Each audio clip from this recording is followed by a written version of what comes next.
श्रीमन नारायण दोस्तों, आप सभी का मेरे इस YouTube चैनल पर स्वागत है। एकादशी व्रत को सर्वश्रेष्ठ व्रत कहा गया है।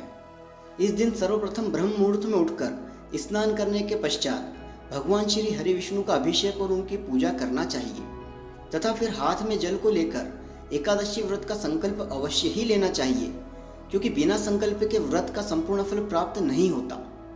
इस दिन परिवार में किसी को भी चावल का सेवन नहीं करना चाहिए और सच्ची श्रद्धा और भक्ति को मन में धारण कर पवित्र मन और पवित्र विचारों के साथ इस व्रत को पूर्ण करना चाहिए। आज हम वैशाख माह के शुक्ल पक्ष की एकादशी की कथा सुनेंगे, जिसे मोहिनी एकादशी के नाम से जाना जाता है। धर्मराज युधिष्ठिर ने भगवान श्री कृष्ण से पूछा कि हे केशव, वैशाख माह के शुक्ल पक्ष में कौन सी एकादशी होती है, उसका क्या नाम है और उसकी क्या कथा है, आप उसके महात्म्य का सविस्तार वर्णन कीजिए। तब भगवान श्री कृष्ण ने कहा कि हे धर्मात्मा युधिष्ठिर, वैशाख माह के शुक्ल पक्ष में जो एकादशी होती है उसका नाम मोहिनी एकादशी है। मैं आपसे इसकी एक कथा कहता हूँ, आप ध्यान से सुने। एक बार श्री राम महर्षि वशिष्ठ जी से बोले कि हे गुरुदेव, आप ऐसा कोई व्रत बताइए जिसके करने से मनुष्य के समस्त पापों और दुखों का नाश हो जाए। तब महर्षि वशिष्ठ बोले कि हे राम, आपने अत्यंत ही सुंदर प्रश्न किया है।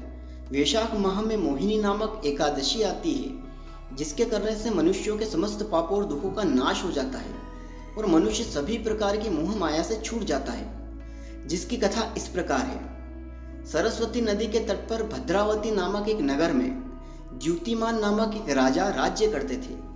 उसी नगर में धनपाल नामक एक विष्णु भक्त वैश्य भी रहता था, जो बहुत ही धर्मात्मा और सेवाभावी था तथा उसने नगर में अनेक धर्मशालाएं, भोजनालय, कुएं तथा तालाबों का निर्माण भी करवाया था और अनेक वृक्ष भी लगवाए थे। उस वैश्य के 5 पुत्र थे, लेकिन उसका 5वां पुत्र धृष्ट बुद्धि महापापी था। वह वेश्याओं और दुष्ट लोगों की संगत में ही रहता, जुआ खेलता तथा शराब और मांस का सेवन कर कुकर्मों में अपने पिता के धन को नष्ट किया करता था। उसके ऐसे आचरण से त्रस्त होकर उसके पिता, भाइयों तथा कुटुंबियों ने उसे घर से बाहर निकाल दिया। जब उसके पास कुछ न बचा तो वेश्याओं और दुराचारियों ने भी उसका साथ छोड़ दिया। जब वह भूख प्यास से दुखी रहने लगा तो फिर वह चोरी करने लगा, लेकिन एक दिन वह पकड़ा गया तो राजा ने उसे कारावास में बंद कर दिया, जहां उसे बहुत ही यातनाएं दी गई। फिर बाद में राजा ने उसे अपनी नगरी से निकाल दिया, जिससे वह वन में रहने लगा और पशु पक्षियों को मारकर खाने लगा। एक दिन वह भूख और प्यास से बहुत ही व्यथित होकर घूमता हुआ कौंडिन्य ऋषि के आश्रम में पहुंच गया। तब वैशाख मास चल रहा था और उस समय ऋषि गंगा स्नान करके ही आ रहे थे। तब उनके भीगे हुए वस्त्रों के कुछ छींटे उस पापी पर पड़ने से उसमें कुछ सद्बुद्धि का संचार हुआ और वह कौंडिन्य ऋषि से बोला कि हे मुनि, मैंने अपने जीवन में बहुत ही पाप किए हैं।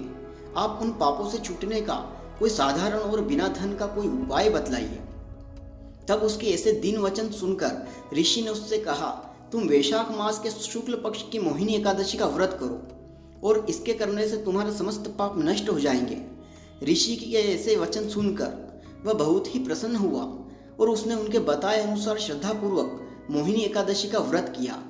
हे राम, इस व्रत के प्रभाव से उसके समस्त पाप नष्ट हो गए और वह अंत में गरुड़ पर चढ़कर विष्णु लोक को चला गया।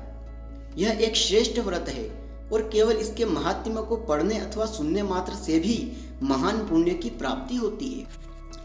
आशा है आप लोगों को यह वीडियो जरूर पसंद आया होगा, और यह वीडियो पसंद आया हो तो please like, share and subscribe जरूर कीजिए और लास्ट में अपनी कमेंट्स जरूर लिखें।